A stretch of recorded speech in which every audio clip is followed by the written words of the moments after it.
Lalaki at ama na nahatulan ng kamatayan dahil sa pag-aakusang ito ang pumatay sa 7 anak niya.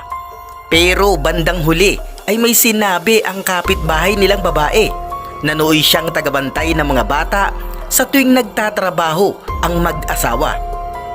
Ano nga ba ang kahihinatnan ng kasong ito na may kinalaman sa 7 batang naging biktima ng nasabing krimen?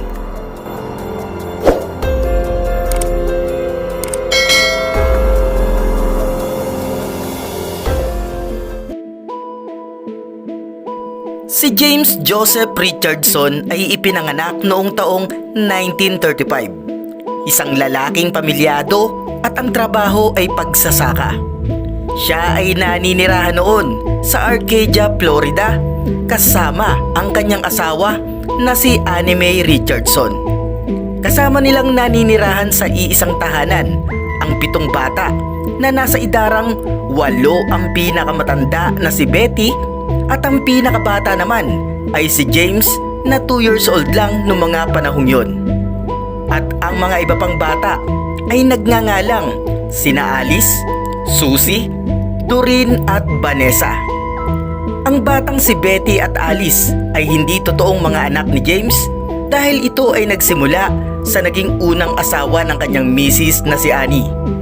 Pero magkaganon man ay tinuring na parang totoong anak ni James ang 2 batang babae. At dahil sa laki ng kanilang nabuong pamilya ay kinailangang magtrabaho parehas na mag-asawa upang sa gayon ay sumapat ang pera na pantustos sa kanilang araw-araw na gastusin. At mabuti na nga lamang ay mayroon silang babaeng kapitbahay na nagngangalang si Bessie Reese na siyang naging parang pinakayaya ng mga bata sa tuwing nasa trabaho sina James at Annie. At para wala na gaano pang intindihin ang yaya na si Bessie, pagpunta neto sa susunod na umaga ay naisipan ng ina ng 7 bata na noong gabi pa lang ng October 24, 1967 ay maghanda na agad siya ng maiuulam ng kanyang mga anak para sa susunod na araw netong pananghalian. At matapos itong mailuto ay inilagay iyon ni Annie sa kanilang refrigerator. At nang sumunod na ngang araw, umaga ng October 25, 1967, ay kinailangan na uli na umalis ng mag-asawa upang magtrabaho. Maaga din namang nagpunta ang taga-alaga ng batang si Bessie upang asikasuhin ang 4 na nakatatandang bata para sa pagpasok neto sa kanilang paaralan.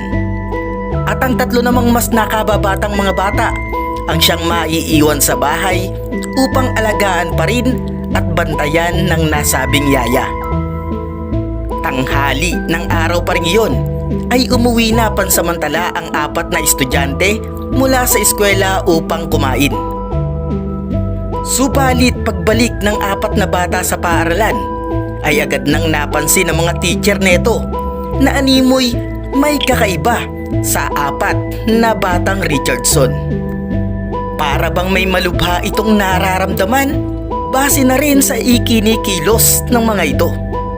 Agad itong ipinaalam sa principal na siyang nag-utos na dalhin agad ang mga bata sa hospital.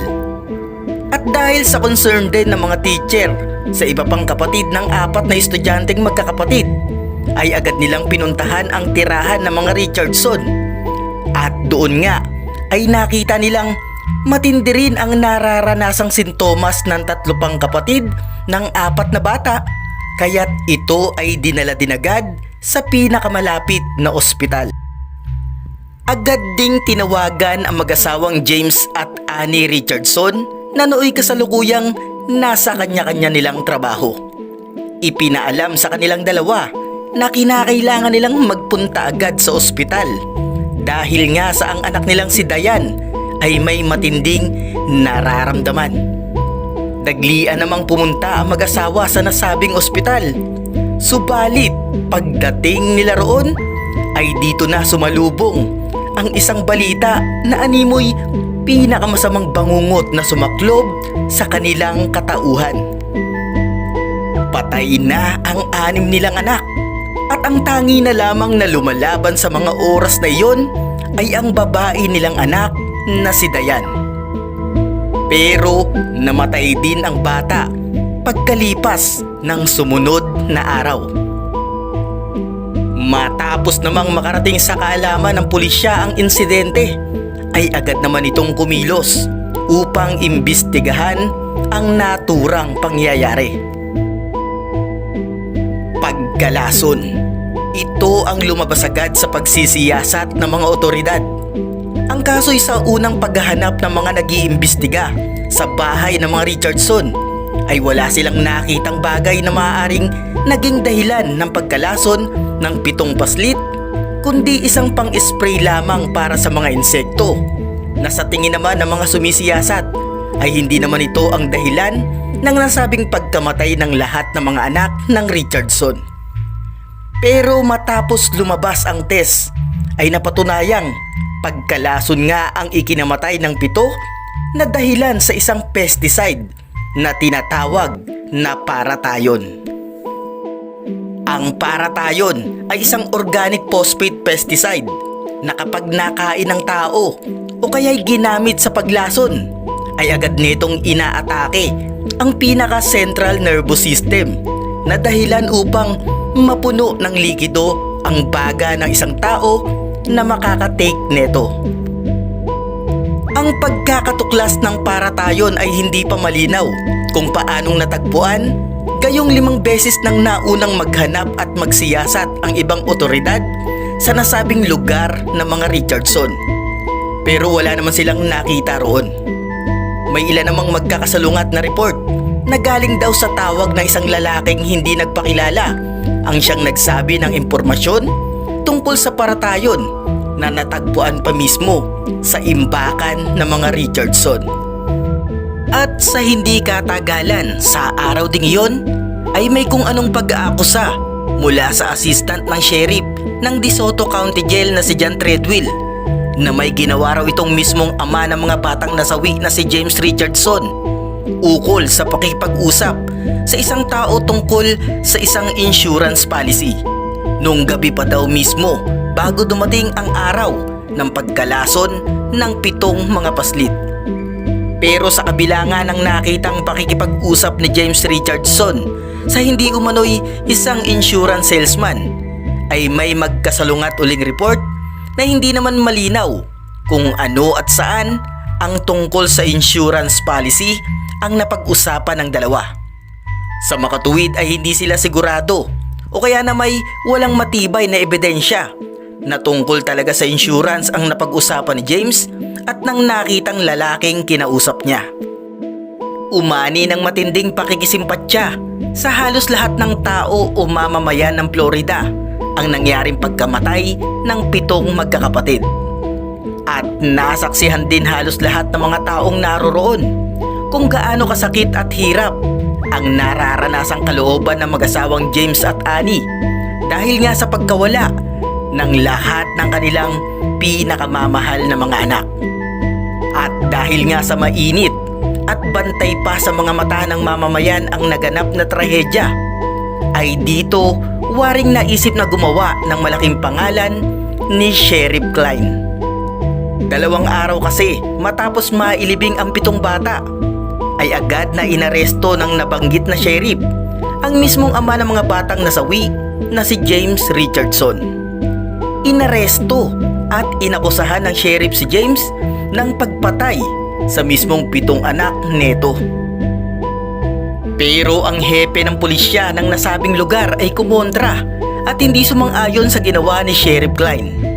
Ayon kasi sa hepe ay wala namang naisampang kaso ng pagpatay laban kay James, kung kaya't naibaba ang akusasyon ng sheriff laban sa ama ng mga biktima. Pero magkaganon man ay pareho pa ring nakasuhan ng mag-asawa ng pagpapabaya ukol pa rin sa nangyaring pagkasawi ng 7 nilang mga anak. Sa kabilang banda ay hindi pa rin tumigil si Sheriff Klein kahit nga wala namang naisampang kaso laban kay James Richardson. Dumalo ang sheriff sa isang press conference at muling inakusahan si James na meron pa daw itong 5 ibang anak na namatay din daw sa isang hindi malamang dahilan.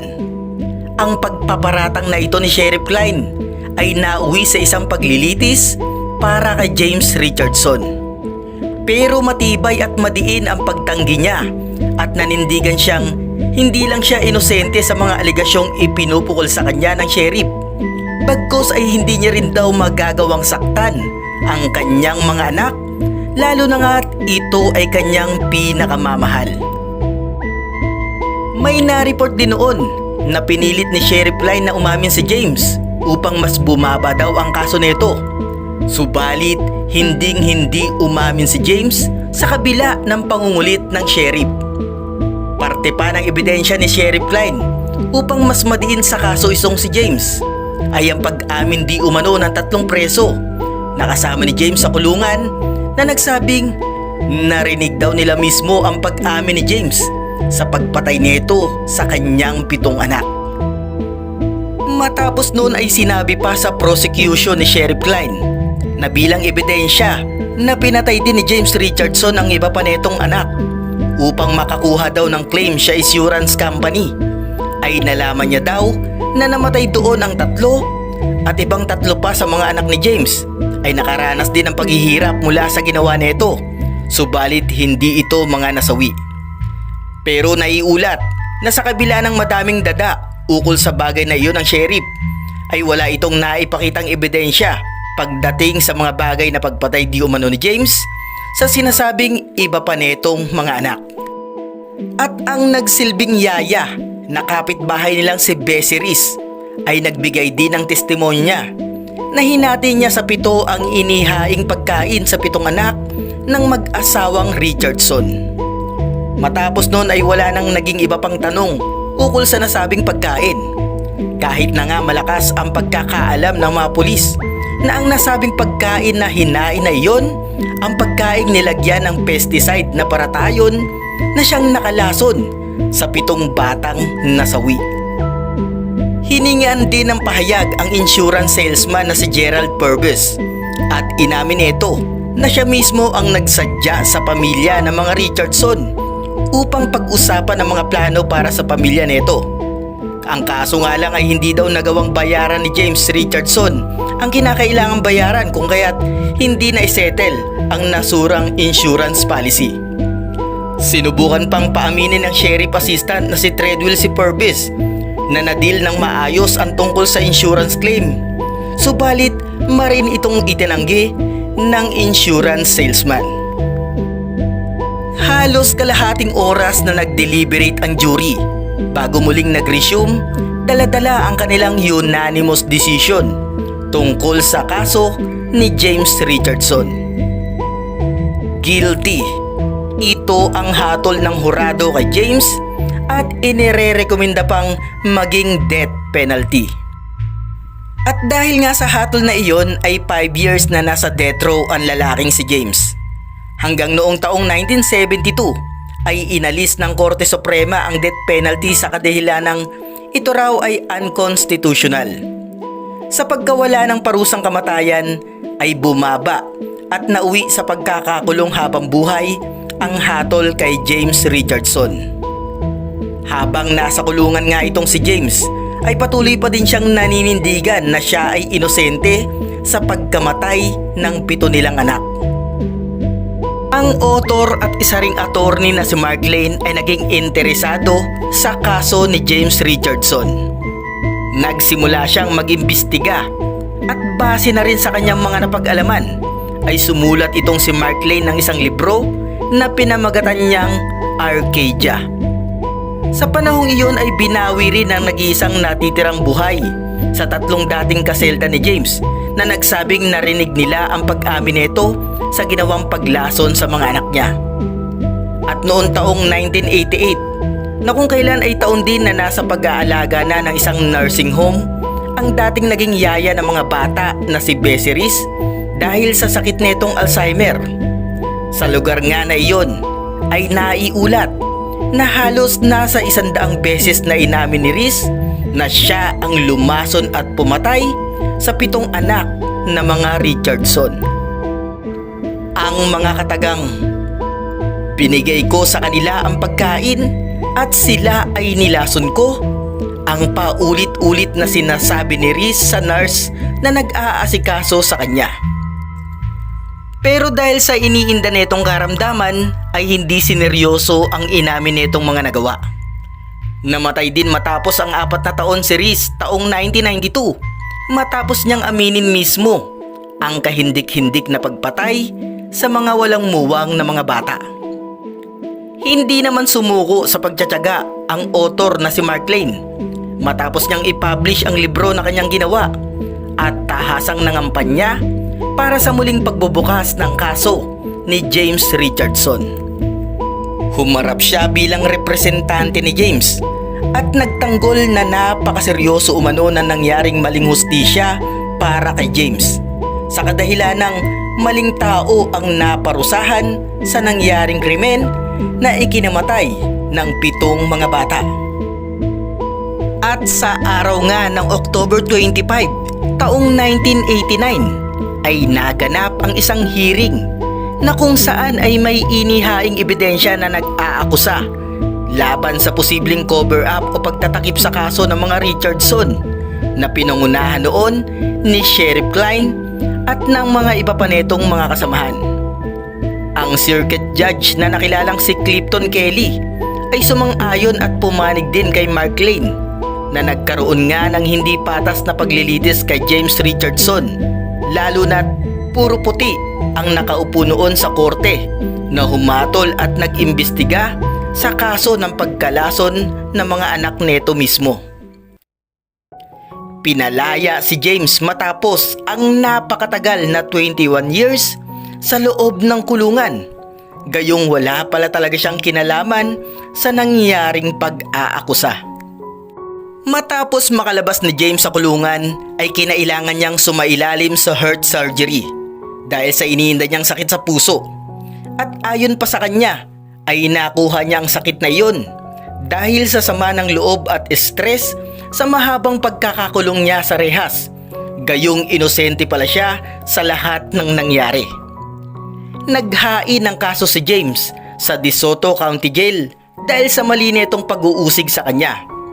At dahil sa bill na HB 227 ay maaaring makatanggap si James ng halagang $1.2 million.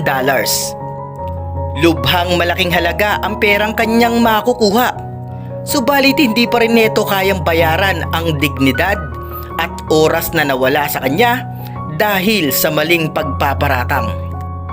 At ang pinakamasakit pa ay ang pagbintangan at magdusa sa krimeng hindi naman ikaw ang gumawa sa mismo pang mga anak mo na siyang pinakamahalaga para sa iyo dito sa mundong ibabaw.